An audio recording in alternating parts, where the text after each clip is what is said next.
Pembicara Netvi kita kali ini adalah Suwardi dari Makassar. Di tahun 1999 saat masuk kuliah, kondisi keuangan keluarganya berantakan karena harus eksodus dari Timor Leste setelah referendum.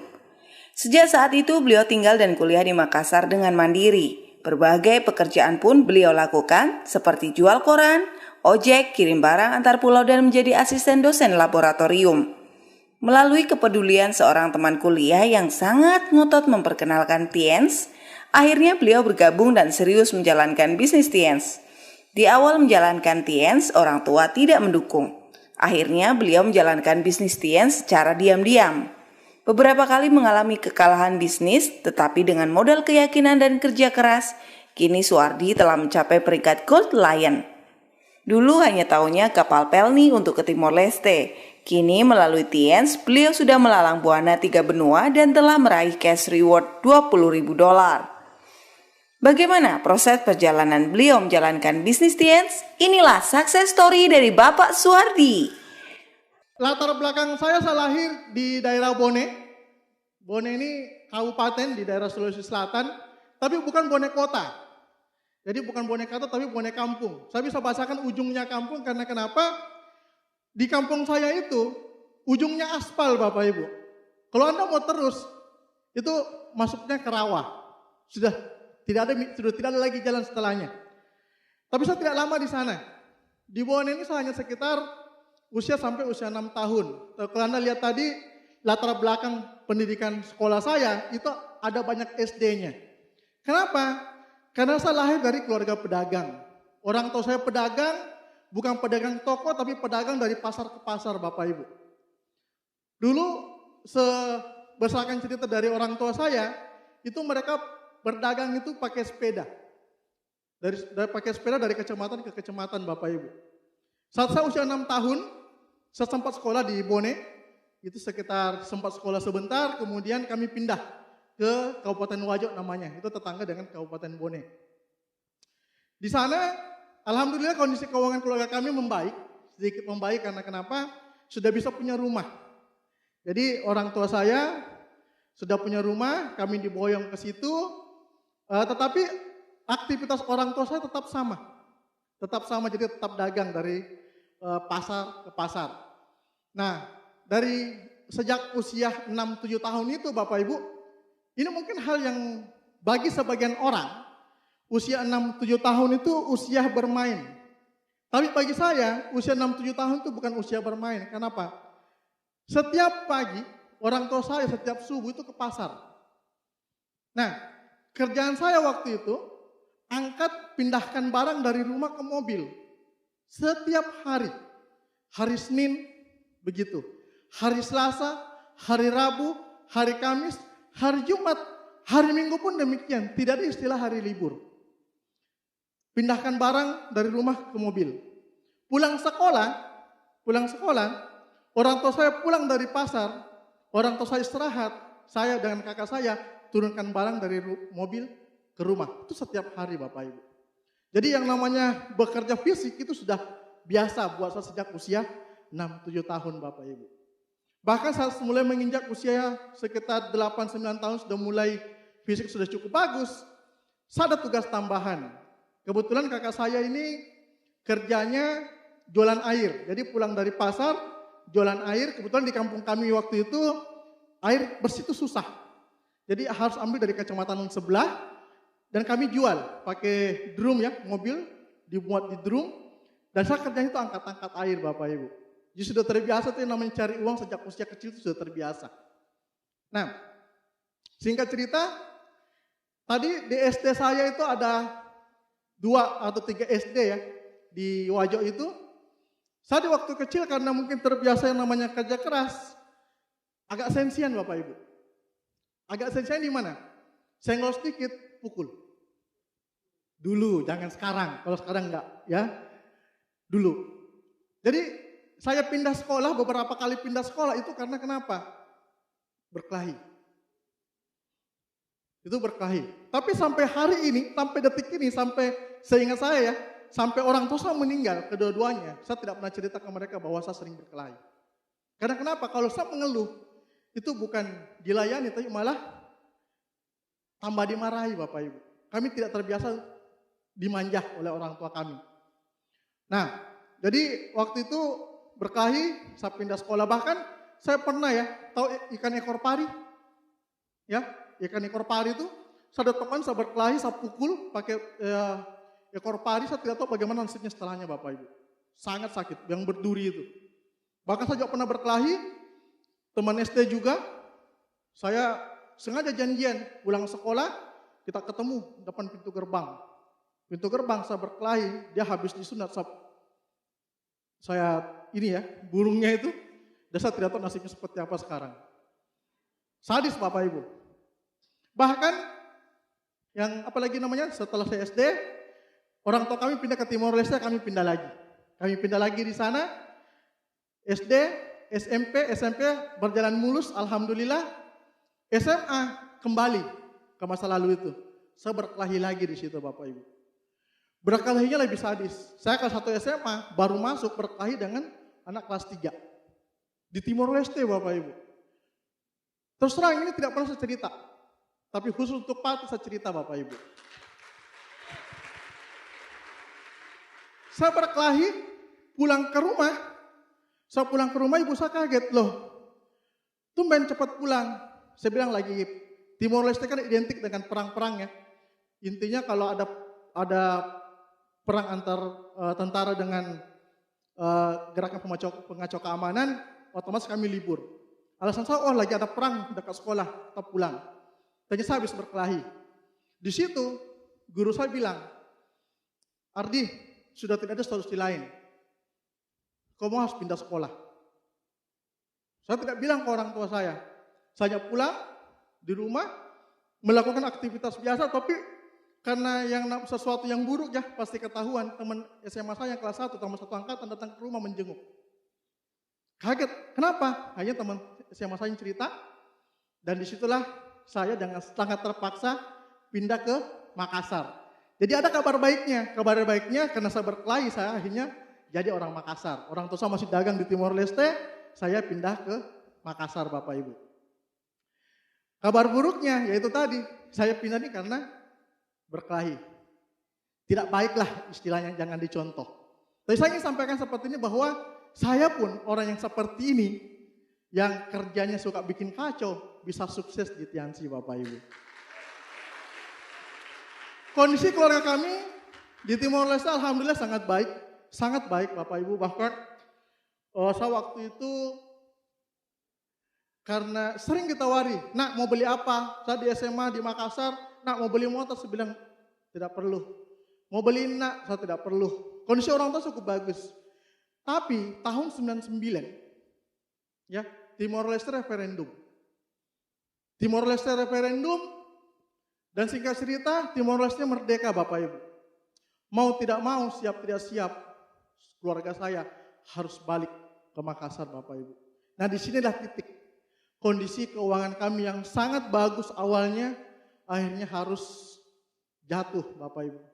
Karena kenapa? Tidak mungkin kan mobil dari sana dibawa pulang ke Makassar, rumah. Yang kami, orang tua saya pulang, keluarga kami pulang itu hanya betul-betul membawa apa yang ada di badan dengan tabungan di rekening Bapak Ibu.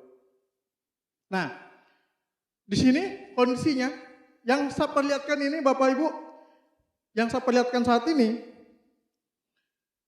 adalah kondisi setelah Timor Leste. Sayangnya ya saya tidak mendapatkan foto. Jadi dulu kan zaman bahla itu kan foto-foto itu masih sangat jarang ya. Setelah pulang dari Timor Leste, orang tua saya sempat tinggal di kampung sekitar 1 tahunan. Betul-betul hidup dari tabungan Bapak Ibu. Jadi saya bisa bahasakan orang tua saya waktu itu hampir dibilang passive income. Tidak ada penghasilan, tapi hidup dari tabungan. Tetapi yang namanya tidak ada penghasilan dan yang namanya kebutuhan sehari-hari tetap harus keluar, tidak bisa ditawar. Lama-lama tabungan itu menipis. Sampai akhirnya orang tua saya berpikir, ibu dan kakak-kakak saya berpikir kita harus berusaha kembali. Yang namanya hidup dari pasar ke pasar ya pasti pilihannya pasar Bapak Ibu. Beliau pernah ke Donggala, Sulawesi Tengah, pernah di daerah Sabang, dari Palopo, pernah dagang, akhirnya terakhir dagang di Kendari. Pasar juga Bapak Ibu. Dia tinggalnya di sini. Ini ada cerita yang sangat menyedihkan buat saya di sini Bapak Ibu. Saya masih kondisi kuliah, orang tua sangat tertutup terhadap kondisi keuangan. Orang tuanya bilang begini, kamu fokus di Makassar saja, kuliah baik-baik dan bisa lulus. Dulu di Timor Leste, saya tidak libur dipanggil pulang Bapak Ibu. Pokoknya kalau tidak libur ada kapal pulang. Saat orang tua saya di Kendari, setiap libur sama pulang dia bilang apa? Jangan mau pulang nak, tinggal di Makassar saja. Libur pertama saya masih terima. Libur berikutnya saya masih terima. Libur selanjutnya saya mulai mikir ada apa? Yang biasanya saya disuruh dipanggil pulang kalau libur lebaran. Ini lebaran Idul Fitri saya dilarang pulang. Saya mulai curiga ada apa? Singkat cerita Bapak Ibu, saya belum pernah injak Kendari pada saat itu, saya nekat. Libur menjelang lebaran, saya pulang. Saya hanya bermodalkan nomor telepon rumah. Dulu waktu itu belum ada handphone, saya hanya bermodalkan nomor telepon rumah. Dari Makassar, saya naik mobil ke Bajoe, naik kapal naik kapal menyeberang, kemudian sampai di terminal di Kendari. Sampai di Kendari, saya minta diantar ke pasar di Kendari. Yang saya tahu, pasar ada keluarga saya. Jadi kalau saya itu prinsipnya, kalau ada pasar, ada keluarga saya di situ. Saya minta diantar ke pasar itu, saya tanya kiri kanan ke orang yang ada di situ, akhirnya ketemu. Oh orang tua saya tinggal di daerah Lamonai namanya, daerah Kendari. Saya ke sana naik bus kurang lebih sekitar 12 jam. Jalanan sangat jelek Bapak Ibu, bukan aspal. Saya sampai di sana, saya dikasih turun sama busnya, saya bilang, antar saya ke rumahnya Ibu Haji Stilifa. Itu nama ibu saya. Saya dikasih turun tidak jauh dari rumah ini Bapak Ibu. Nah, kalau Anda perhatikan, ini ada beberapa petak, 1, 2, 3, 4, 5 petak Bapak Ibu. Saya turun, saya tanya, di mana rumah ibu saya? Saya ditunjukkan rumah ini Bapak Ibu. Saya awalnya mikirnya, oh mereka tinggal di sini. Ternyata setelah ibu saya keluar, beliau tinggal di petak yang terakhir ini Bapak Ibu. Ini ukurannya 3x7 kurang lebih, dan ini kamar mandinya Bapak Ibu. Situ saya mulai berpikir, ternyata ini alasannya kenapa saya selalu dilarang pulang. Kondisi keuangan keluarga saya betul-betul hancur Bapak Ibu. Dan di sini ibu saya tinggal bersama 3 saudara saya dan 5 cucunya Bapak Ibu. Sangat menyedihkan. Adik saya yang satu tinggal di kios yang sebelahnya. Itu kalau malam ditutup pakai karung Bapak Ibu. Jadi dari kondisi sebelum ke Timor Leste, kondisi keuangan kami sangat bagus Bapak Ibu. Akhirnya kami di sini, orang tua kami di sini Bapak Ibu. Kondisi keuangan betul-betul habis. Di situ, sejak saat itu Bapak Ibu saya mulai berikrar bahwa saya harus sukses. Saya ingin berhasil. Saya pulang ke Makassar, saya sudah bilang ke orang tua saya mulai detik ini stop kiriman. Stop kiriman. Saya tidak punya solusi Bapak Ibu. Saya tidak punya pekerjaan pada saat itu, saya betul-betul kuliah. Sejak mulai saya mulai berpikir bahwa saya harus sukses. Dengan cara apapun saya harus sukses. Motivasi inilah yang akhirnya membuat saya mulai mencari apa yang saya bisa lakukan untuk bisa hidup di luar dari bantuan orang tua Bapak Ibu. Kuliah saya pernah ngojek Bapak Ibu.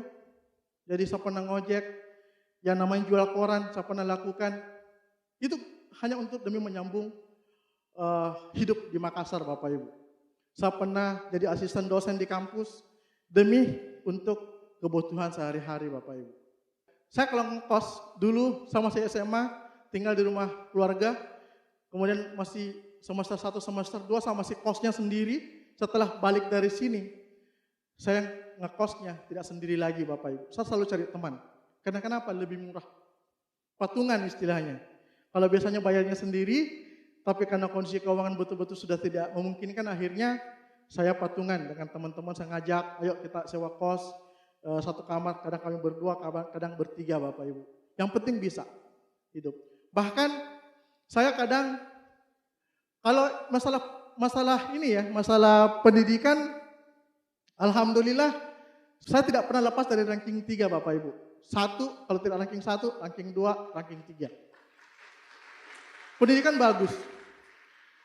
Saya pernah ranking 7 sekali di SD, itu karena kenapa? Saya hampir 1 semester tidak masuk sekolah. Pernah, itu karena saya bantu orang tua dagang. Ranking 7 itu pun kepala sekolahnya datang, bujuk-bujuk. 1 kali itu aja, setelahnya sampai SMA, tidak pernah lepas dari 3 besar Bapak Ibu. Nah di kuliahan itu kan kalau banyak, saya teknik sipil, backgroundnya teknik sipil, jadi yang namanya tugas menggambar, tugas besar ya, itu membutuhkan banyak biaya, kertasnya, tintanya, saya termasuk untuk komputer, mesin gambar dan sebagainya. Tapi saya Bapak Ibu, saya sedikit memanfaatkan kecerdikan saya ya, cerdik dalam tanda kutip ya. Saya tidak punya mesin gambar, tapi bagaimana caranya saya bisa punya mesin gambar? Ya saya pakai diplomasi itu. Saya ajak teman-teman saya, ayo kita patungan kos, patungan kontrak rumah. Nanti meja gambarnya simpan di rumah, akhirnya saya bisa punya meja gambar Bapak Ibu. Komputer juga demikian, saya tidak punya komputer. Gimana caranya saya bisa punya komputer? Saya ajaklah teman-teman saya yang punya komputer, komputermu simpan di rumah. Nanti kalau ada mau print, saya yang print. Sama kalau kerja tugas Bapak Ibu, kertas. Teman-teman saya yang cewek, kau sudah kerja tugasmu belum? Belum. Kau sudah print belum? Sini saya print, kau belikan kertas. Saking terbatasnya kondisi keuangan Bapak Ibu. Nah, akhirnya orang tua kami mulai membaik. Nah ini kondisi terakhir, ya sudah mulai dipindah. Ini sudah kondisi orang tua saya dagangnya di sini. Setiap pulang Lebaran saya pasti bantu ini. Beras yang disusun ini Bapak Ibu, saya waktu itu tidak salah ini bintang 7 saya. Bintang 7 saya pulang kampung, ini saya masih bantu orang saya angkat beras. Karena kenapa? Saya terbiasa. Bukan karena saya gengsi, kemudian saya tidak mau angkat beras ini, saya masih bantu. Orang saya bilang, jangan nih. Nanti ada yang angkat, saya bilang tidak. Ini saya sudah terbiasa melakukan ini Bapak Ibu. Saya sudah terbiasa. Nah, bagaimana akhirnya saya bisa mengenal bisnis Tiansi Bapak Ibu? Saya termasuk orang yang introvert. Teman sangat terbatas Bapak Ibu. Teman SMA saya, itu ada 10 orang. Teman kuliah, ini Bapak Ibu. Teman kami satu angkatan 156 orang, tapi yang kami sering jalan hanya ini aja nih, ada 8 orang. 1, 2, 3, 4, 5, 6, 7, 8. Nah, yang mengenalkan bisnisnya ini. Tapi yang saya mulai tahu bisnis Tiansi mulai dari orang ini. Nah orang ini, waktu itu saya bonceng ya. Saya bonceng ke kos, kebetulan saya patungan kos. Jadi 8 orang ini adalah pemasok keuangan saya Bapak Ibu. Jadi kami patungan, sewa rumah, tapi yang tinggal saya. Tapi barang-barangnya mereka, komputer, mesin gambar itu di rumah saya Bapak Ibu, yang kami kontrak itu. Nah orang ini mengatakan begini, Ardi, kau sudah pernah ketemu Agus? Oh iya, ketemu tiap hari. Sudah dijelaskan Tiansi belum? Tiansi? Apa itu? Wah itu ada bisnis dijalankan, tapi itu tidak bagus bisnisnya. Kenapa tidak bagus? Bisnisnya monoton. Itu bahasanya. Tapi karena saya orangnya mau, tadi bahasa saya bahwa saya ingin sukses, saya penasaran itu bisnis seperti apa. Nah, tapi ternyata setelah belakangan saya tahu bahwa bisnis MLM, saya mulai menghindar Bapak Ibu.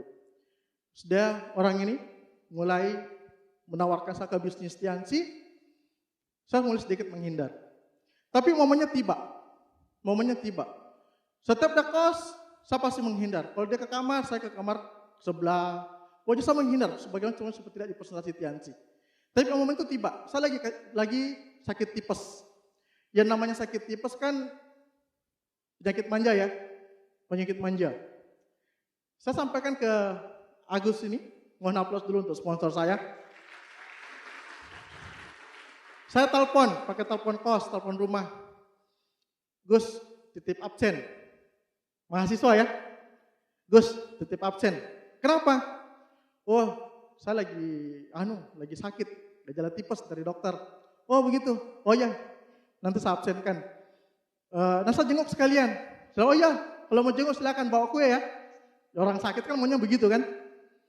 Nah, pulang kuliah, dia datang Bapak Ibu. Teman saya datang, terus dia bilang begini, Alhamdulillah. Saya bilang, kenapa Alhamdulillah? Ya kapan lagi? Ini waktu yang saya tunggu-tunggu. Saya bilang, kenapa? Sudah lama saya mau presentasi Tiansi, tapi kali ini kau tidak bisa lari lagi.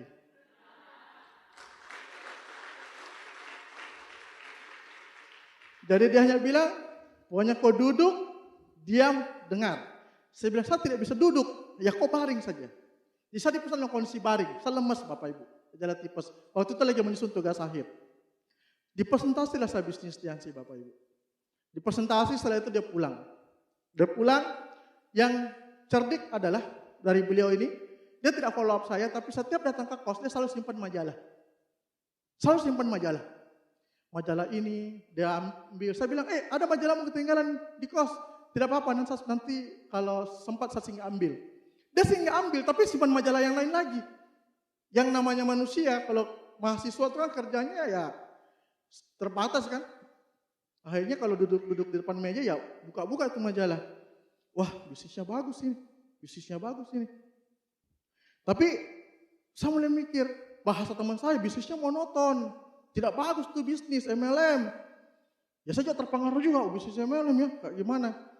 Nah, apalagi saya termasuk orang yang trauma dengan bisnis MLM. Karena kenapa? Saat saya SMA di Makassar, sepupu-sepupu saya itu banyak menjalankan bisnis MLM. Yang mereka kuliah itu. Jadi sama saya SMA, sepupu saya yang kuliah itu hampir semua itu jalankan bisnis MLM. Dan menariknya, tidak ada yang berhasil Bapak Ibu. Jadi ada traumatiknya, trauma bukan karena menjalankan bisnis, tapi trauma karena melihat orang. Nah,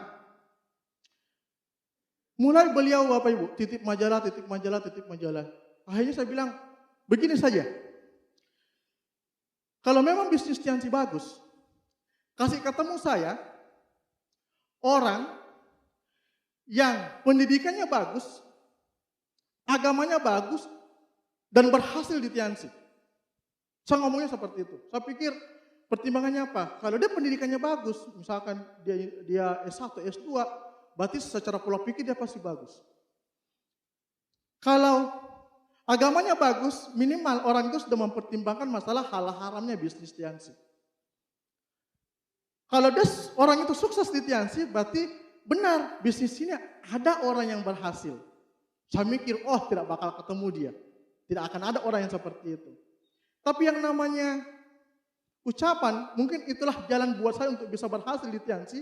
Singkat cerita, tidak berselang berapa lama, diadakanlah vision seminar di Makassar Bapak Ibu. Vision seminar di Makassar dan pembicaranya persis seperti apa yang saya minta Bapak Ibu. Kayaknya saya harus datang betul ini. Mau mengelak lagi enggak enak. Nanti tidak dikasih pinjam uang. Saya waktu itu lagi menyusun tugas akhir. Nyontek juga nanti takutnya tidak lulus ini. Aduh sudah. Oke, saya datang. Berselang berapa hari, tiba waktunya. Acaranya hari Minggu. Dia bilang jam 1 ya, kita ke seminarnya Tiansi. Sudah, kami sampai di parkiran seperti hari ini di luar sana. Pas di parkiran Bapak Ibu, saya turun dari motor, saya lihat orang-orang yang hadir, pakainya rapi seperti yang saya gunakan hari ini Bapak Ibu. Saya ikut seminarnya Bapak Ibu, dia pintar. Dia kasih duduk saya di tengah, dan dia duduk bukan di samping saya. Dia duduk di tempat lain. Belakangan saya tanya, kenapa kau biarkan saya duduk sendiri? Dia bilang, kalau saya duduk di sampingmu, kau pasti cerita, kau tidak perhatikan. Makanya kalau Anda hari ini diundang dan pengundang Anda duduk di tempat lain, maklumi saja, Anda got lain berikutnya Bapak Ibu. Di pertemuan itu, saya menemukan beberapa hal. Yang paling menarik buat saya ada 2 orang pada saat itu Bapak Ibu. Ada 1 orang, New Bintang 5 pada saat itu, dia mengatakan seperti ini. Saya New Bintang 5 dan melalui bisnis Tiansi saya sudah berhasil beli motor. Orangnya saya sangat kenal Bapak Ibu. Orang yang punya kiriman 150.000 per bulan, jarang sekali makan di kampus Bapak Ibu. Sebelum berangkat ke kampus, dia sudah makan di rumahnya, nanti makan lagi setelah pulang ke rumahnya Bapak Ibu. Dan dia berhasil beli motor. Saya bilang, teman kuliah, satu angkatan. Kami sama-sama satu asisten lab, satu ruangan Bapak Ibu. Saya tahu betul kehidupannya. Dan orang ini, orang yang saya pecat sebagai asisten Bapak Ibu. Saya bikin laporan ke dosen, Pak, atas nama, saya sebut aja namanya, Hasibuan Kanata. Mohon aplaus untuk beliau, 3 Diamond God Lion. Saya bikin laporan. Asisten dosen atas nama Hasibuan Kanata menjalankan bisnis MLM dan ini sangat berbahaya untuk mahasiswa. Serius. Dipecatlah beliau Bapak Ibu. Dan sehari di pimpinan seminar, dia di situ sebagai new bintang 5. Saya belum tahu kalau ternyata setelah ditarik garis sponsorisasi, Pak Hasibuan di atasnya sponsor saya ini. Saya bilang, wah hebat ini orang. Hebat bisnisnya. Itu yang pertama. Yang kedua, ada ketua senat saya, rambutnya sampai di pantat, tidak pernah disisir, bajunya warna hitam, tidak ada baju selain warna hitam. Tetapi di pertemuan itu, dia berdiri, saya bintang 5, alumni teknik elektro Unhas. Rapi Bapak Ibu. Rambut rapi, pakai jas, pakai sepatu pantofel, saya bilang, bisnis apa bisa rubah ini orang? Di situ saya mulai berpikir, kalaupun toh saya tidak dapat duitnya di bisnis Tiansi, minimal saya dapat pengembangan dirinya Bapak Ibu. Mulai, wah bagus. Pulang selesai acara, sponsor saya tanya, bagaimana? Bagus. Terus join? Saya pikir-pikir dulu. Gengsi dong kalau langsung ngaku kan? Gengsi. Masa langsung bilang, oh ya saya mau join. Murahan sekali saya.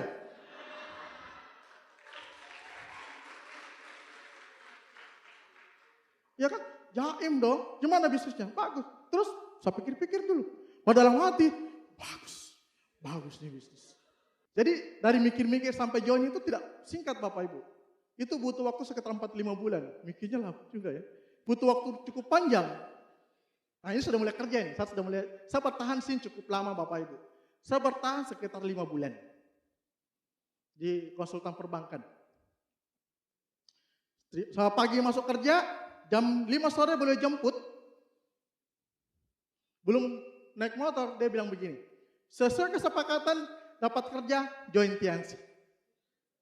Saya bilang, oke siap. Isi formulir, registrasi 85.000. Dulu ya, 85.000. Saya bilang 85.000. Begini, kan pernah kita pinjam uang saya 50.000 kan? Berarti saya tinggal tambah 35. Dia bilang, tunggu dulu. Visa seminar itu 60.000. Saya bilang, loh katanya gratis. Gratis kalau tidak join. Kalau join harus bayar.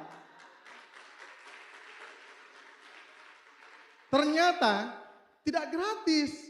Karena kenapa? Dia sudah pegang uang saya 50.000. Harga early bird-nya kan waktu itu 40.000. Dia sudah untung 10.000 Bapak Ibu. Jadi tidak ada makan siang gratis ya. Jangan Anda mimpi hadir di pertemuan vision seminar gratis Bapak Ibu. Ya. Saya bilang, iya tapi saya itu sudah siapkan 35 dengan harapan tadi itu 50.000 dari uang yang ente pinjam. Dan sudah begini, 35 dulu, nanti 50.000 yang ngutang. Jadi saya registrasi 35.000, 50.000 sampai hari ini saya belum bayar Bapak Ibu. Belum bayar. Tapi hari ini God Lion ya. Singkat cerita, saya mulai jalan. Tantangan saya di awal menjalankan bisnis Tiansi adalah karakternya saya Bapak Ibu. Saya ini termasuk orang yang pemalas, malas diatur, tidak suka diatur-atur. Itu tantangan saya di awal Bapak Ibu. Yang kedua finansial. Saat saya mulai menjalankan bisnisnya, saya mulai telepon ibu saya. Mak, saya mau jalankan bisnis. Minta modal. Ibu saya tanya, bisnis apa nak? Saya jelaskan lah. Ternyata cara itu salah. Zamannya ibu saya dengan zamannya kita itu beda. Ibu saya zaman all, saya zaman no. Jelaskan bisnis MLM ke ibu saya, dia bilang apa? Itu bisnis apa nak? Yang namanya bisnis itu kerja pakai dasi. Ibu saya itu pikirnya yang keren itu masuk kantor pakai dasi, ada name tag. Wah itu baru pekerjaan. Kalau pekerjaannya tidak jelas jam kantornya jam berapa, di kantornya di mana, gajinya berapa tidak jelas, itu bukan pekerjaan. Ibu saya ngomongnya seperti itu. Akhirnya saya backstreet lah Bapak Ibu. Saya backstreet. Ada boy band itu kan, backstreet itu kan. Saya bikin kesepakatan dengan ibu saya, oke, saya tetap kerja. Tapi di satu sisi, ibu saya bilang, jangan jalankan bisnis MLM. Alasannya apa? Sepupu-sepupu saya tadi. Yang mereka yang gagal jalankan bisnis MLM, pada saat itu bukan Tiansi ya, MLM yang lain. Setelah mereka sarjana, ujung-ujungnya mereka cari kerja. Saya terus terang juga mempertimbangkan, loh kenapa mereka bisa gagal sementara di Tiansi banyak orang berhasil. Ternyata satu, mereka tidak menjalankan dengan cara yang benar Bapak Ibu. Sama, banyak orang yang gagal jalankan bisnis Tiansi, bukan karena Tiansinya Bapak Ibu, tetapi cara menjalankan bisnis Tiansinya Bapak Ibu. Kalau Anda ingin jalankan bisnis Tiansi dengan cara yang benar, Anda ingin sukses, Anda tinggal ikuti pengundang Anda, dan Anda tinggal ikuti One Vision Bapak Ibu. Ikuti One Vision. Saya bikin kesepakatan ibu saya, oke, saya tidak jalankan bisnis ini, saya tetap bekerja. Jadi saya bekerja itu bukan lagi karena untuk dapatkan uang, tapi hanya untuk menjaga perusahaan ibu saya. Sambil saya backstreet. Saya tidak punya bantuan uang, tidak bantuan modal dari ibu saya, jadi saya tahu ibu saya sakit gula. Saya pakai cara licik, ya. Saya bilang ke ibu saya, Mak, masih sakit gula Ki. Bahasa Makassar nih ya. Kan kalau ngomong sama orang tua, Mak, masih sakit gula. Ibu saya bilang, tumben kau perhatian. Biasanya kalau telepon minta uang, apa gitu ya. Ini tiba-tiba tanya penyakit. Iya, Mak, saya ada teman, obat Cina dia jual, bagus sekali untuk penyakit gula. Transfer 5.000 saya belikan. Ya namanya ibu saya mau sembuh, dia transfer lah uang 500.000. Saya bisa bintang 2 waktu itu Bapak Ibu. Di marketing plan yang lama. Dari bintang 2 ke bintang 3 saya butuh waktu 3 bulan. Singkat aja 3 bulan. Saya saat bintang 2 sudah punya 2 kaki bintang 3 Bapak Ibu. Bagaimana lagi? Uang nggak ada. Saya bilang ke sponsor saya, saya akan punya downline 2 orang bintang 3 ini bonusnya kan lumayan. Kasihlah saya pakai untuk bintang 3. Apa saya bilang apa? No, usaha sendiri. Jadi kalau Anda hari ini, jangan pernah berharap ke apa. Usaha Bapak Ibu, usaha sendiri Bapak Ibu. No. Akhirnya, waktu berjalan sama si bintang 2 sudah punya 2 kaki bintang 3, tiba-tiba sponsor saya datang lagi. Ada SMS-nya Pak Rizky, dulu masih belum ada WA ya. Ada SMS-nya Pak Rizky. Apa dia bilang? Sampaikan ke Ardi, daripada ogah-ogahan jalankan Tiansi. Di saya dulu sudah join, tapi ya antara datang ke tahun dengan tidak gitu ya. Kadang datang, kadang tidak, ya masih inilah. Sampaikan ke Ardi, daripada ogah-ogahan jalankan bisnis Tiansi, mending uang yang mau dipakai untuk bintang 3 itu dipakai ke Jakarta untuk ikut konvensi. Waktu saya ikut Bapak Ibu. Saya bilang, wah kapan lagi di SMS sama Rizky Kanata. Mohon aplaus untuk beliau ya, Bapak Rizky Kanata. Kapan lagi nih? Tapi ternyata ini hoax Bapak Ibu. Saya baru tahu belakangan, saya tanya ke sponsor saya, betulkah itu dulu Pak Rizky SMS? Dia bilang tidak, itu hoax. Pak Hasibuan yang kirim pakai namanya Pak Rizky, saya tulis. Tapi hoax, gara-gara hoax saya bisa buat lain Bapak Ibu. Saya pikir-pikir, iya ya, daripada saya bintang 3, belum jelas sukses di Tiansi, mending saya ke Jakarta bisa jalan-jalan gratis. Bisa jalan-jalan lah. Ini gara-gara sering keluar negeri gratis ini. Jadi saya kan belum pernah ke Jakarta Bapak Ibu, belum pernah naik pesawat waktu itu. Saya pikir ya kapan lagi naik pesawat ya, bisa ke Jakarta, bisa ke Ancol, saya mikirnya begitu. Akhirnya ya, uang yang seharusnya saya pakai untuk bintang 3, saya pakai untuk ke Jakarta. Dari konvensi di Jakarta waktu itu, kita meeting sama Pak Rizky, dia bilang begini, kita tidak langsung balik ke Makassar, hari ini kita ke Bandung dulu. Saya bilang, Pak, uang sudah tidak ada Pak. Betul-betul uang tidak ada. Akhirnya Pak Rizky bilang, dia tanya, siapa punya uang lebih? Dikumpullah beberapa orang yang lebih, kami dipinjamkan untuk ke Bandung. Dan kami tiba, Anda lihat ini jamnya. 017. Tanggal 29 bulan Maret 2015 Bapak Ibu. Pak Rizky bilang, kita mau ke rumahnya Pak Louis Tendian. Saya terus terang Bapak Ibu, hanya satu leader yang saya tahu waktu itu. Hanya Rizky Kanata. Yang lain saya tidak tahu. Saya tanya ke sponsor saya, siapa itu Pak Louis Tendian? Dia bilang ini peringkat tertinggi di Asia Tenggara. Oh iya. Saya ngangguk aja, nggak ngerti saya Bapak Ibu. Bintang 2 disuruh ke Jakarta, bukan untuk konvensi, untuk jalan-jalan. Tiba-tiba diajak ke rumahnya Pak Louis, saya protes, tapi ya gimana? Mau pulang ke Makassar juga, bukan saya pegang tiket, akhirnya ikut ke Bandung. Kami disuruh foto sama Pak ini, mobil ini. Saya juga ikut, ini masih bintang 2 ini, Pak Rizky waktu itu Bronze Lion. Pak Louis waktu itu tidak salah 2 Diamond Gold Lion. Ada satu hal yang betul-betul membuat saya serius menjalankan bisnis Tiansi. Pak Louis mengatakan seperti ini. Anda bayangkan, kami waktu itu ada beberapa orang, Pak Louis, Pak Hasibon, Pak Rizky mengatakan, ini semua Pak bintang 6, bintang 7. Saya Bapak itu yang awalnya berdiri di depannya Pak Louis, karena mau tahu Pak Louis seperti apa, saya mundur pelan-pelan ke belakang. Saya ke belakang, ada ibu-ibu juga, saya tanya, kenapa tidak di belakang? Saya masih belum join, saya bilang, ada yang lebih parah. Pak Rizky bilang bintang 6, bintang 7 ada belum join. Ibu lebih parah, saya bintang 2, mulai pede. Bintang 2 ibu kan belum join. Yang belum join ini kakaknya Pak Yusuf, Muhammad Yusuf, tuh Diamond Gold Lion di Makassar. Anda bayangkan, di Makassar nanti, saat Tiansi besar, akan diadakan pawai mobil BMW di Karebosi. Saat itu tiba, kamu ada di mana?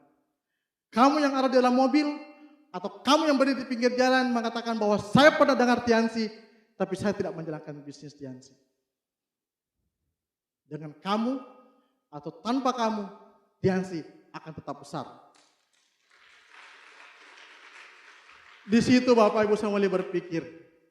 Saya terus terang, selalu muncul rasa takut. Iya ya, kalau betul terjadi parade, masa saya bilang tepuk tangan. Saya pernah hadir konvensinya.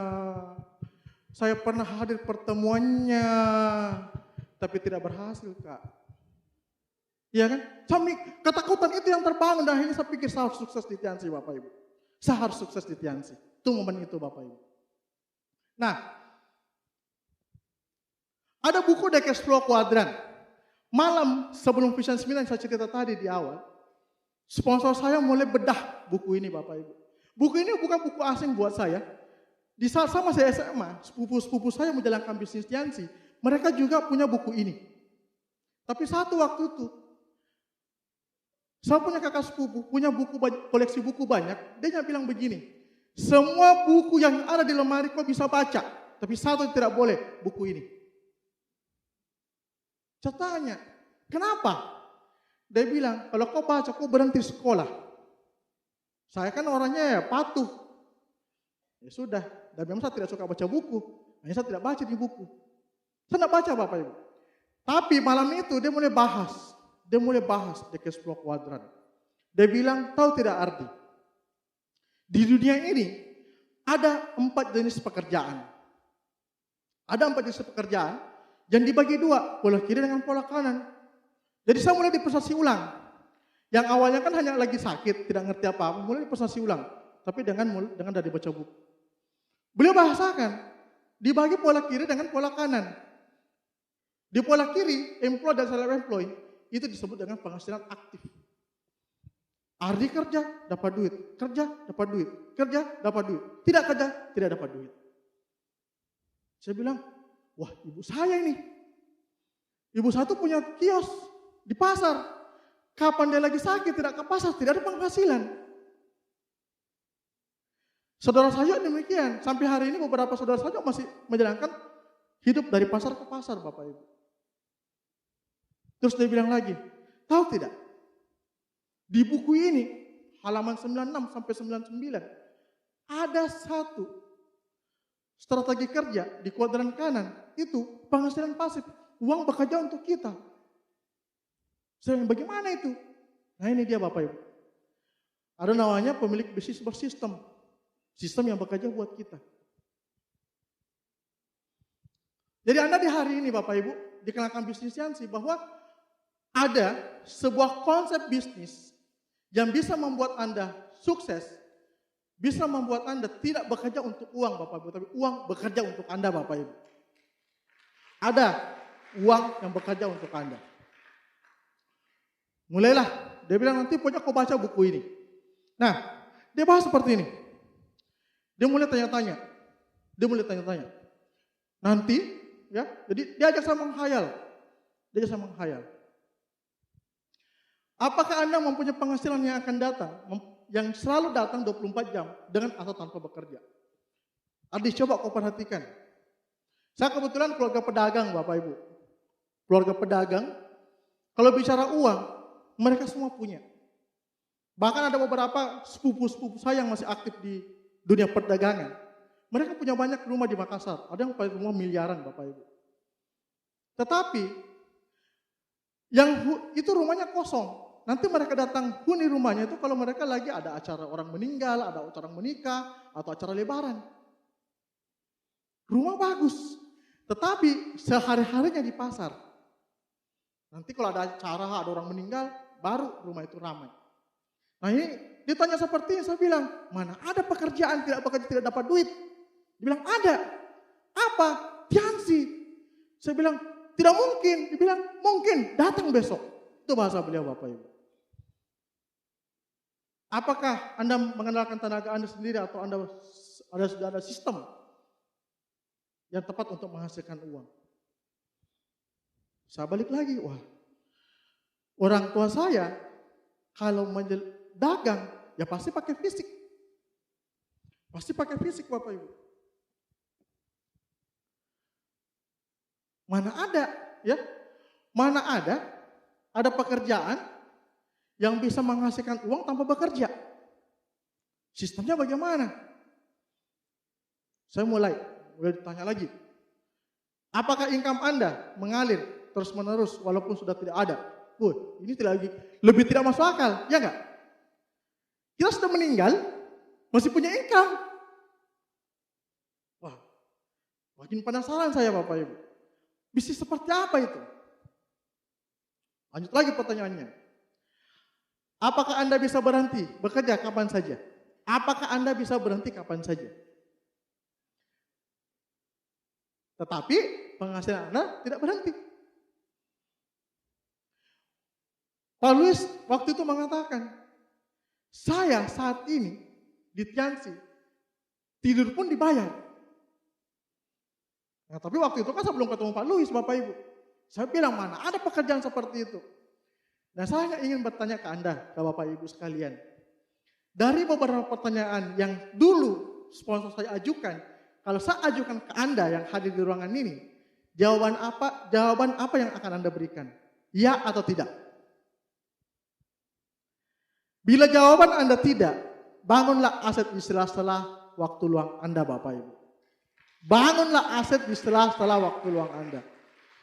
Yang menarik buat saya pada saat itu, kata-kata ini, di sela-sela waktu.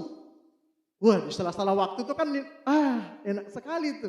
Di sela-sela waktu itu katanya tetap bisa main, tetap bisa tidur, tapi bisa membangun aset Bapak Ibu.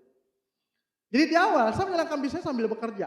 Jam 8 pagi sampai jam 5 sore saya tetap bekerja. Malamnya saya luangkan waktu saya untuk menjalankan bisnis Tiansi. Waktu itu saat saya memulai bisnis Tiansi, saya ketemu dengan Pak Rizky Kanata. Beliau mengatakan seperti ini. Anda cukup luangkan waktu Anda 2-3 jam sehari atau 20 jam seminggu. Konsisten selama 2 tahun. Anda pasti bintang 8. Anda pasti bintang 8 Bapak Ibu. Saya waktu itu tanya, Pak, apa garansinya kalau saya lakukan ini saya pasti bintang 8? Tahu tidak jawaban beliau apa? Khusus untuk Ardi, lakukan bisnis ini 2-3 jam sehari, minimal, presentasi minimal 2 kali sehari, Selama setahun, kalau setahun ke depan Ardi tidak bintang 7, tidak punya income minimal 5 juta, saya yang kasih Ardi bonus 5 juta tiap bulan. Itu garansi beliau waktu itu Bapak Ibu. Saya bilang, wah minimal kalau saya jalankan Tiansi 1 tahun ke depan, saya sudah pasti punya income 5 juta. Kenapa 5 juta? Saya dulu Bapak Ibu, saat ditanya, kan nanti nih kan selesai acara seperti ini kan ada circle kan, circle dengan pemenang masing-masing. Saya mulai ditanya sama upline saya, mau bonus berapa di Tiansi? Saya bilang 5 juta. Kenapa 5 juta? Saya waktu itu gaji di kantor hanya 2 jutaan. Jadi saya pikir kalau gaji saya 2 kali lipat dari tempat kerja saya bekerja, berarti sudah besar income-nya Bapak Ibu. Nah, itu dulunya kayak gitu. Ternyata gaji 5 juta itu kecil ternyata. Setelah saya berjalankan bisnis Tiansi. Karena kenapa? Tiansinya kasih berkali-kali lipat Bapak Ibu. Berkali-kali lipat. Nah ini perbandingan bisnis MLM. Jadi waktu itu dia tanya, Ardi, orang tuamu kan pedagang. Iya, pedagang itu ibaratnya punya satu toko, jual 1.000 barang, hasilnya 1.000. Nah, kalau misalkan tokomu tutup, hasilnya berapa? 0. Iya ya, kalau ibu saya ada acara pengantin, tokonya tutup, tidak ada penghasilan hari itu. Terus dia bilang, di MLM, kita tuh 1.000 orang, jual satu barang, hasilnya 1.000. Kalau ada satu orang yang tidak menghasilkan, mungkin lagi sakit atau lagi cuti, hasilnya 999 Bapak Ibu. Nah ini dulu, pertama kali bisnis Tiansi, sekarang yang lagi tren 1.000 kali 1.000, hasilnya 1 juta Bapak Ibu. Nah, yang menarik di bisnis Tiansi Bapak Ibu ini, ada tim bisnis. Saat Anda menjalankan bisnisnya, Anda tidak kerja sendiri. Anda akan dibantu dengan tim bisnis. Ada support system One Vision yang akan memediasi Anda, yang akan menyiapkan seluruh infrastruktur Anda butuhkan, kayak pertemuan hari ini Bapak Ibu. Modalnya berapa? 99.000. Sangat murah. Nah, ini modalnya ya. Waktu itu saya terus terang saya ingin perlihatkan yang ini. Waktu saya dipresentasi sama sponsor saya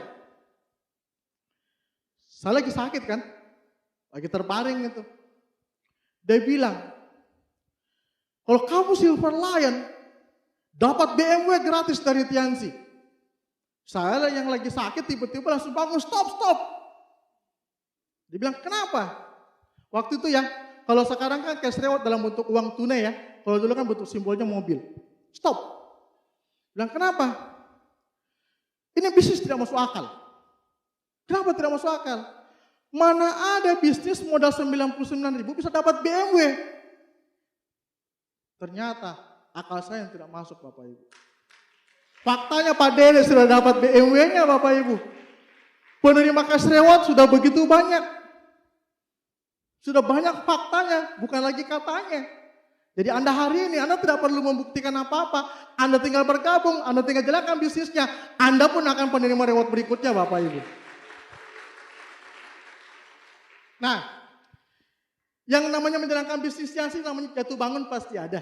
Ya, yang namanya bisnis tidak naik terus.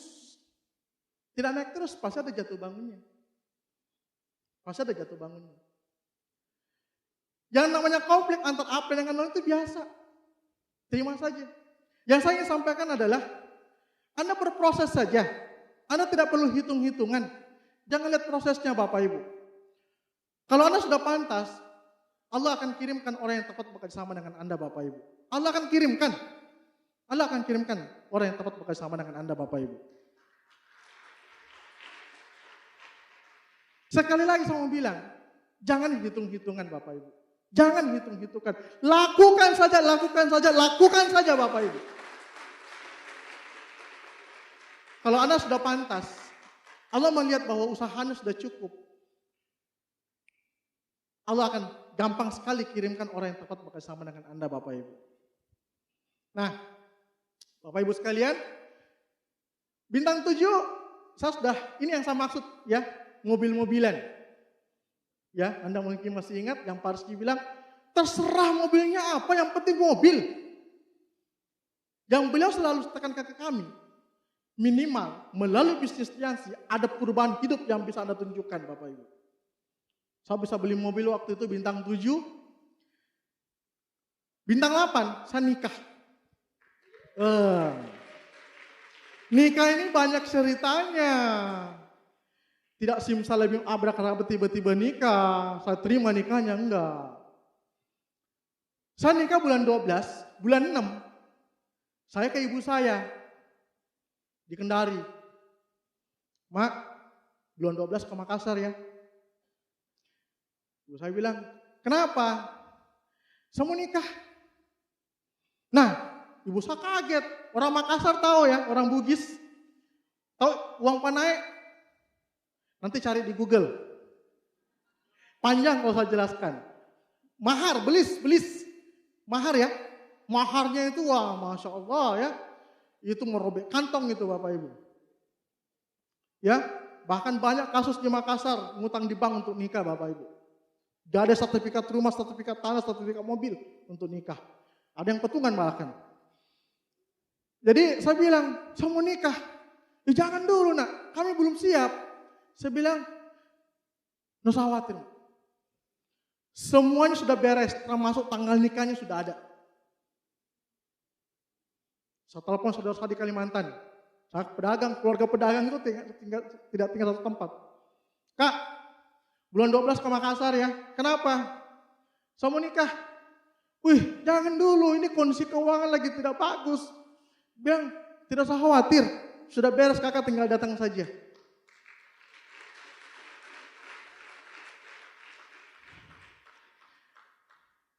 Yang laki-laki, hai. Yang laki-laki, hai. Anda mau nikah kayak gitu enggak? Mau? Sukses di Tiansi. Yang wanita, hai. Mau dinikahi laki-laki seperti itu? Iya, cari orang Tiansi.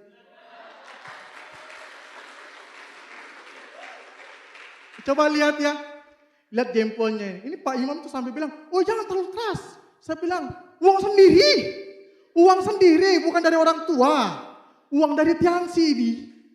Ya, kalau uang hasil ngutang di bank itu kan ditutup pakai sarung tangan, malu-malu kan. Kalau ini kan pakai uang sendiri dari Tiansi ya udah, buka aja jempolnya Pak Imam tuh sampai hampir patah itu, ya.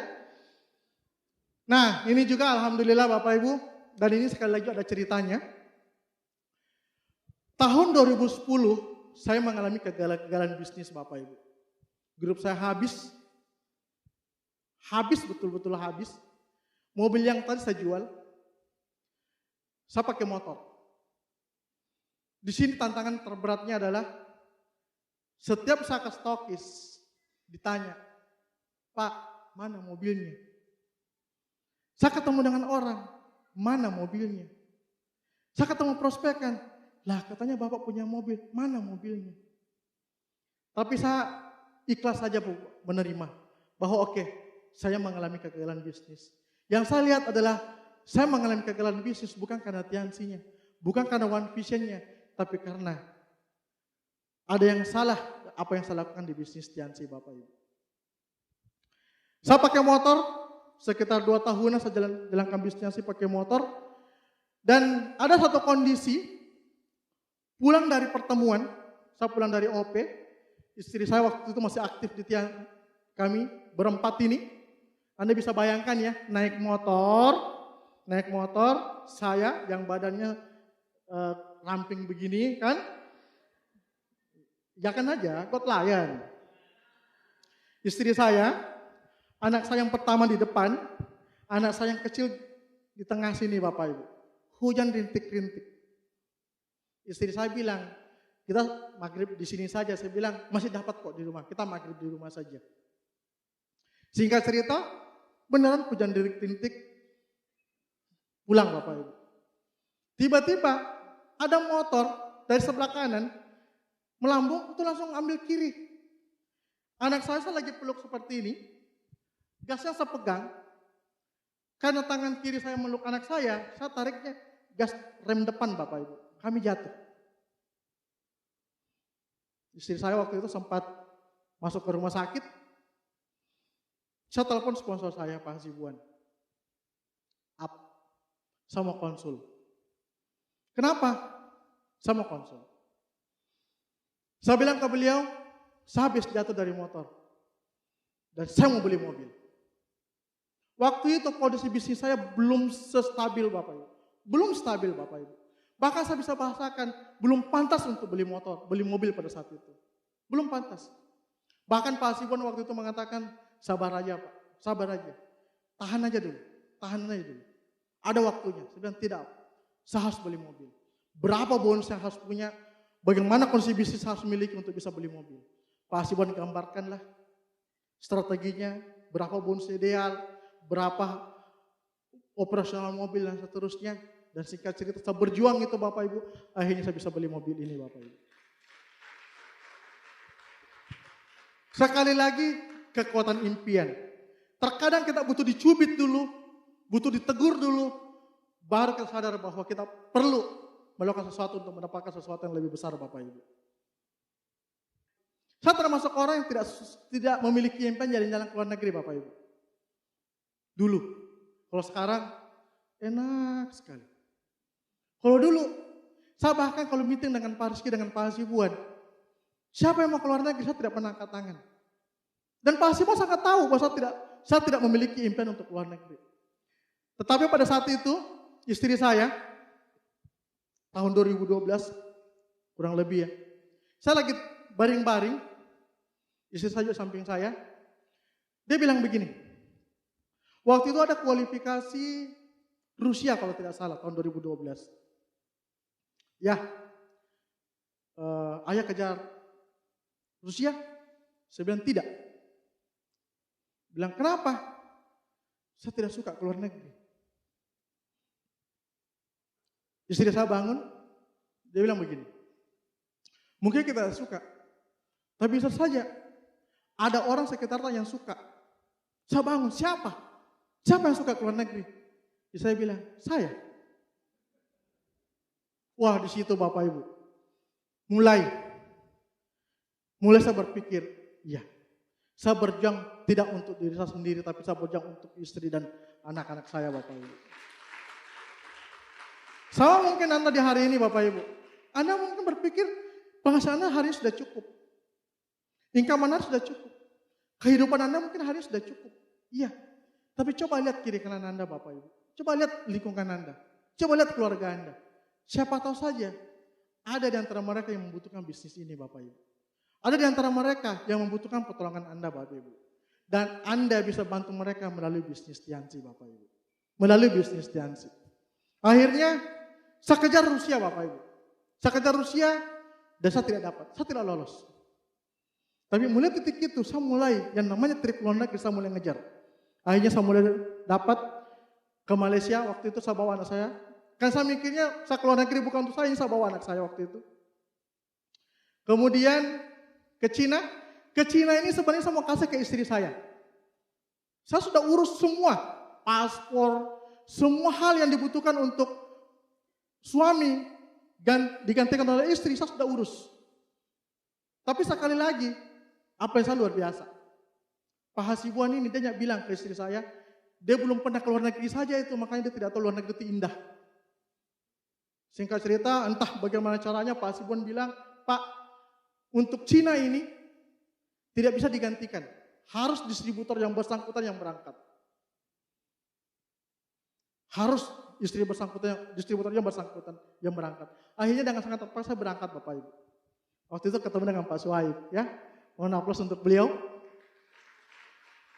Tapi sejak di sini saya mulai berubah. Ternyata pergi ke luar negeri itu indah Bapak Ibu. Makanannya banyak, dapat fasilitas istimewa. Kita kayak raja Bapak Ibu. Kayak raja. Coba tanya orang-orang yang sudah pernah keluar negeri di depan ini. Itu kita keluar negeri itu dilayani. Di luar negeri sana Bapak Ibu, kalau kalian tabu bule, mau anak kecil umur berapa tahun jago bahasa Inggris. Ya kan? Pengemisnya bule. Yang angkat-angkat koper bule Bapak Ibu. Wah, saya mulai melihat, ternyata ya, kalau kita di Indonesia kan lihat bule istimewa sekali di sini. Oh, ternyata bule sini pengemis.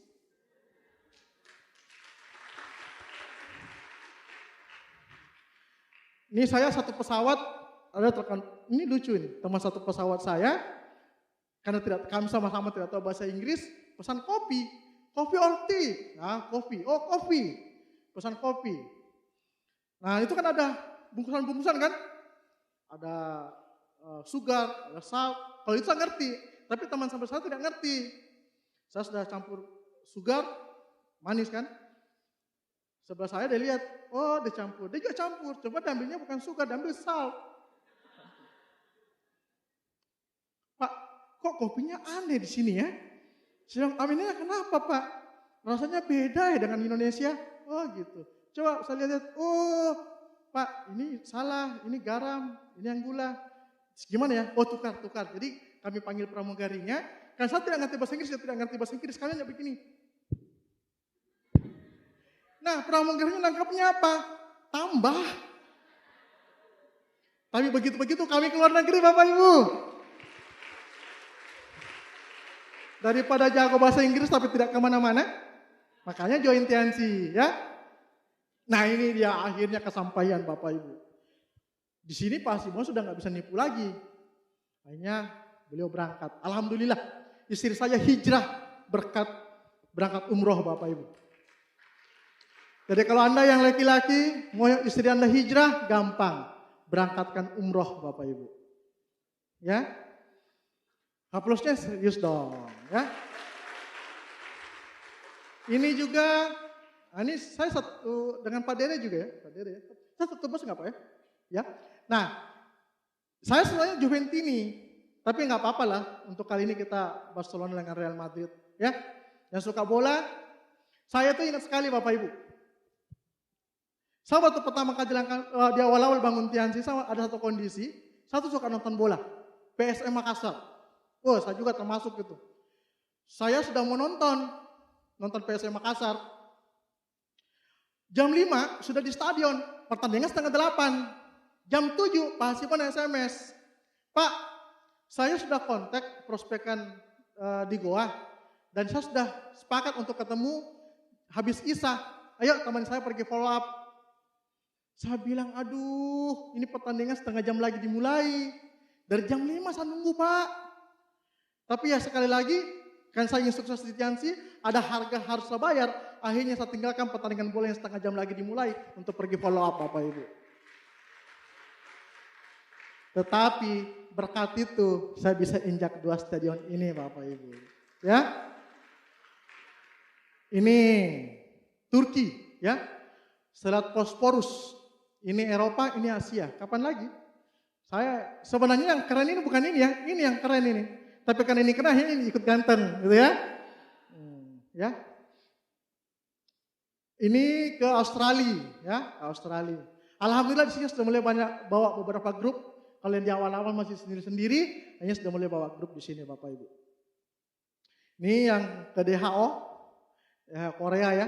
Ini dari grupnya yang Nabire tadi nih, yang Pak Iksan ya, yang 5 tahun vakum. Jadi kalau ada grup Anda yang saat ini istirahat, lagi liburan, ya, Anda jangan abaikan. Doakan saja mereka balik lagi di TNC Bapak Ibu. Saya melihat di situ bahwa kesuksesan kita itu tidak jauh lebih baik kalau kita bisa berhasil melihat grup kita yang berhasil Bapak Ibu. Ada istilah kalau tua sukses itu biasa. Muda sukses itu luar biasa.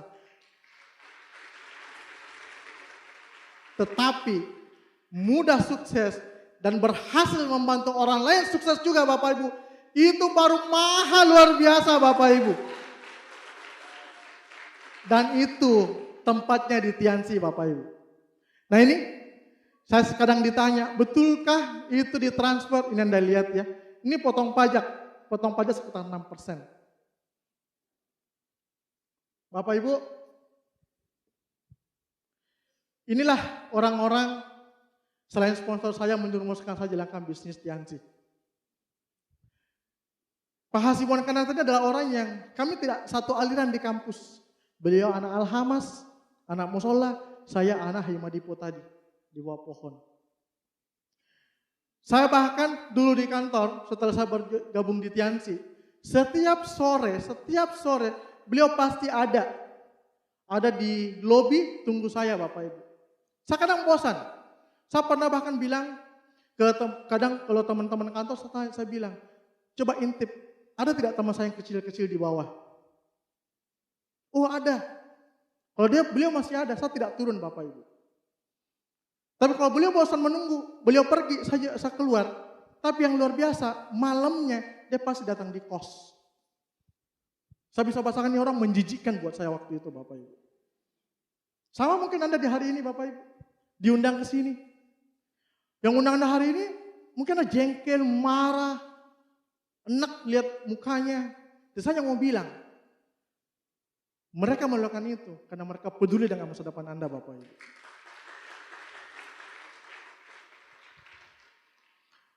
Pak Erik Yong, saat konvensi tahun 2005, saya waktu itu terlambat datang ke acara konvensi, saya sampaikan ke Pak Rizky sampaikan, Ardi nanti kalau sudah sampai di hotel, di tempat pertemuan, cari namanya Pak Erik, nanti tasnya dititip sama Pak Erik ya. Saya mikirnya, wah Pak Erik, mungkin pembantunya Pak Rizky. Saya nggak ngerti siapa leader itu, saya belum tahu. Saya nyatanya Pak Rizky Kanada dan Pak Hasibuan waktu itu. Saya sampai di acara, saya tanya teman-teman yang lain, Pak Erik mana ya? Yang dibilang Pak Erik siapa? Oh itu Pak Erik, saya datang. Pak, saya dikasih Pak Rizky minta titip tas sama Bapak. Tasnya saya kasih Pak. Saya kasih biasa. Saya kasih. Terus tasnya diambil. Beliau ke parkiran mobil. Tasnya dibawa. Saya ikut di belakang tenteng jaket. Tasnya dimasukkan di mobilnya, jaketnya dimasukkan, kembali ke tempat pertemuan. Singkat cerita, sesi pengumuman penerima reward, ternyata beliau salah satu penerima BMW pada saat itu Bapak Ibu. Yang saya bisa petik pada saat itu, Tiansi tidak menjadikan orang sombong Bapak Ibu. Saya belajar dari beliau bahwa orang yang sukses di Tiansi, orangnya sikapnya pelayan Bapak Ibu, melayani. Saya bukan siapa-siapa. Tapi saat saya kasih tas, Anda kan dia bilang, kau siapa? Saya ini penerima mobil. Tapi yang beliau lakukan, tas diambil. Tas saya dibawa Bapak Ibu ke mobilnya. Ini yang luar biasa. Ini yang saya pelajari dari beliau Bapak Ibu. Nah ini. Ya, saya bisa bahasakan ini orang musuh bebuyutan saya Bapak Ibu. Paling sering marahi saya, dan saya juga paling sering marah sama beliau. Tapi saya mau bilang, saya bisa berdiri di panggung Gota Layan ini, itu karena Bapak Rizky Kanata ini Bapak Ibu. Kalau pengundang Anda, upline Anda hari ini marah, Anda terima saja. Itu salah satu wujud cara mereka untuk membuat Anda berhasil Bapak Ibu. Salah satu cara membuat Anda untuk sukses di Tiansi Bapak Ibu. Beliau kalau sudah bicara gol, tidak ada lagi alasan. Mau bagaimanapun kondisinya harus dapat. Dan itulah beliau. Saya belajar dari beliau masalah komitmen, kerja keras untuk mengejar gol ini Bapak Ibu. Bapak Ibu, mungkin melalui mereka lah pertolongan itu datang buat saya Bapak Ibu. Dan saya ingin mengatakan, mungkin saja tiket PS yang Anda beli hari ini dari pengundang Anda, itu adalah pertolongan Tuhan kepada Anda Bapak Ibu. Saya tidak tahu, mungkin saja itu adalah salah satu jawaban dari doa-doa Anda selama ini Bapak Ibu. Sikapi secara positif. Ambil hikmahnya apa yang bisa Anda dapatkan hari ini Bapak Ibu. Kalau ditanya kenapa saya berjuang jalankan bisnis Tiansi, mereka Bapak Ibu. Orang tua saya sudah almarhumah. Saya bisa mendoakan beliau setiap waktu saya berdoa Bapak Ibu. Saya berjuang, saya tanya mereka, ini dua anak saya laki-laki dua-duanya, umur mereka tidak berselisih jauh, hanya sekitar 1,5 tahun. Hal yang paling saya nikmati di bisnis Tiansi adalah kebebasan waktu. Kebebasan waktu Bapak Ibu. Saat istri saya hamil, saat beliau ke rumah sakit, pecah ketuban, saya lihat langsung Bapak Ibu. Anak saya keluar, saya lihat Bapak Ibu. Saya yang asani kedua-duanya Bapak Ibu. Setiap hari saya temani mereka main. Bahkan saat saya jalankan bisnis Tiansi, mereka selalu saya bawa Bapak Ibu. Saya keluar kota saya bawa. Saya ke apartemen saya bawa. Saya pergi follow saya bawa. Karena kenapa? Inilah yang saya ingin jual, bahwa Tiansi menawarkan namanya kebebasan waktu Bapak Ibu.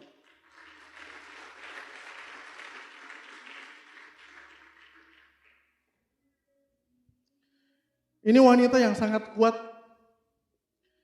2009 kami menikah, bulan 12. Tidak berselang berapa lama, hanya sekitar 3-4 bulan setelahnya, saya mengalami kegagalan bisnis. Yang namanya honeymoon tidak ada. Saat beliau mengandung anak saya yang pertama, saya lagi di mobil sama beliau. Ayah, saya mau makan nasi campur. Saya bilang nantilah. Jalan, orang ngidam. Ayah, saya mau makan nasi campur. Nantilah, nanti saja. Jawaban saya nanti, kenapa? Saya tidak punya uang Bapak Ibu. Nggak punya duit. Hanya untuk beli nasi campur. Beliau marah. Tetap saya tidak bisa belikan. Pernah juga satu kali, beliau ngotot makan durian Bapak Ibu. Saya bawa beliau ke mall. Saya nggak punya uang. Saya bawa ke mall, saya bilang, makan yang bisa kita makan. Silakan makan, saya pergi dulu. Saya pergi kemana? Saya pergi cari pinjaman. Saya nggak ada duit. Sudah bos selesai makan di SMS. Ayah di mana? Tunggu, saya masih di jalan. Ketemu orang dulu. Menunggu lama di mall Bapak Ibu. Bayangkan sudah makan, belum dibayar. Gimana malunya Bapak Ibu. Saya tahu bagaimana kondisinya beliau saat itu. Terus saya juga, tunggu, saya lagi ketemu orang. Saya lagi kontak beberapa teman saya yang bisa pinjamin duit. Hanya untuk beli 1 biji durian Bapak Ibu. Sampai titiknya saya mengatakan ke beliau seperti ini. Mam, saya harus jujur. Kondisi bisnis saya lagi hancur. Betul-betul hancur. Saya kadang ke pertemuan sendiri. Terserah mama, mau seperti apa. Saya berhenti di Tiansi, saya terima. Saya cari pekerjaan juga, saya terima. Istri saya mengatakan seperti ini. Ayah yakin di Tiansi. Sebenarnya yakin. Yakin sukses di Tiansi. Yakin, saya pasti sukses di Tiansi. Istri saya mengatakan, ayah, saya percaya ke ayah, saya support ayah, bertahan di Tiansi, dan saya yakin ayah pasti sukses di Tiansi. Alhamdulillah Bapak Ibu, saya berhasil membuktikan satu kepercayaan beliau Bapak Ibu. Kami butuh waktu 2 tahun untuk memperbaiki bisnis kami Bapak Ibu. Beliau bertahan. Beliau siap menerima susahnya itu Bapak Ibu. Jadi Anda yang hari ini, kalau Anda suami istri menjalankan bisnis Tiansi, atau ada istri Anda menjalankan bisnis Tiansi, atau suami Anda menjalankan bisnis Tiansi, atau anak Anda yang menjalankan bisnis Tiansi, beri mereka waktu Bapak Ibu. Beri mereka waktu. Beri mereka waktu untuk membuktikan bahwa mereka pun bisa berhasil di bisnis Tiansi Bapak Ibu. Tidak ada yang instan. Tidak simsalabim bisnis ini bisa berhasil Bapak Ibu. Tapi kalau Anda percaya, Anda mau lakukan kerjanya, Anda mau memantaskan diri, maka orang-orang yang Anda percaya pasti berhasil di Tiansi Bapak Ibu. Pasti berhasil di Tiansi. Allah berfirman, aku sebagaimana persangka hambaku kepada aku bersamanya jika ia berdoa kepada aku Bapak Ibu. Saya yakin Anda sepakat bahwa modal terbesar kita menjalankan bisnis Tiansi adalah impian Bapak Ibu. Alasan kenapa kita sukses di bisnis Tiansi Bapak Ibu. Yang paling penting adalah Anda harus memiliki alasan yang kuat kenapa Anda ingin sukses di Tiansi. Mulailah hal-hal yang tidak bernilai materi. Anda hari ini yang saat ini sebagai seorang anak, Anda mungkin ingin membahagiakan orang tua Anda. Ingin memperbaiki rumah orang tua Anda. Ingin merenovasi rumah orang tua Anda. Anda ingin menahajikan orang tua Anda, mengumrahkan orang tua Anda bagi yang muslim. Bagi yang non-muslim mungkin Anda ingin memberangkatkan ke tempat-tempat ibadah agama Anda. Atau minimal, Anda yang saat ini sebagai seorang anak, kalau Anda belum bisa memberi ke orang tua Anda, minimal Anda tidak menjadi beban bagi orang tua Anda Bapak Ibu.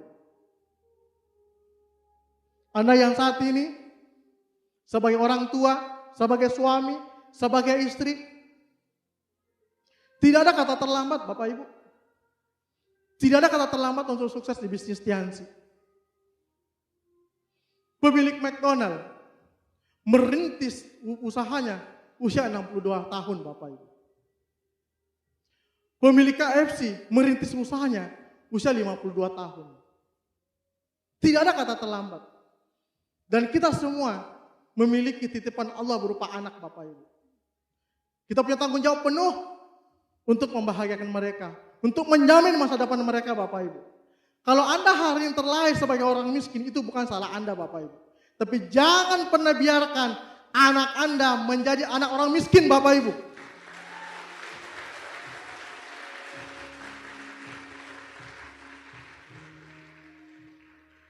Kalau Anda hari ini sebagai seorang anak menderita, jangan pernah biarkan anak Anda kelak menjadi orang yang menderita juga Bapak Ibu. Tidak ada kata terlambat untuk sukses di bisnis Tiansi Bapak Ibu. Semua peluang terbuka. Apapun latar belakang Anda Bapak Ibu. Apapun profesi Anda, apapun pendidikan Anda. Kalau Anda mau belajar, Anda pun bisa sukses di Tiansi Bapak Ibu.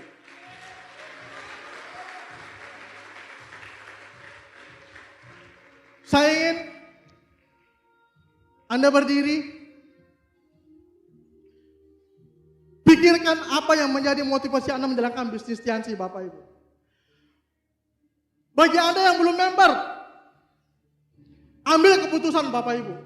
Sikapi secara positif bisnis yang ditawarkan Anda hari ini Bapak Ibu. Siapa tahu saja, melalui bisnis Tiansi, 2, 3, 5, 10 tahun ke depan, kehidupan Anda berubah melalui pengundang Anda hari ini Bapak Ibu. Bagi Anda yang member, berjuanglah. Terus fight Bapak Ibu. Masalah akan selalu muncul. Tapi satu yang saya mau sampaikan, masalah tidak akan pernah jadi masalah kalau Anda tidak pernah masalahkan Bapak Ibu. Di saat Anda menghadapi masalah, kembali ke impian Anda.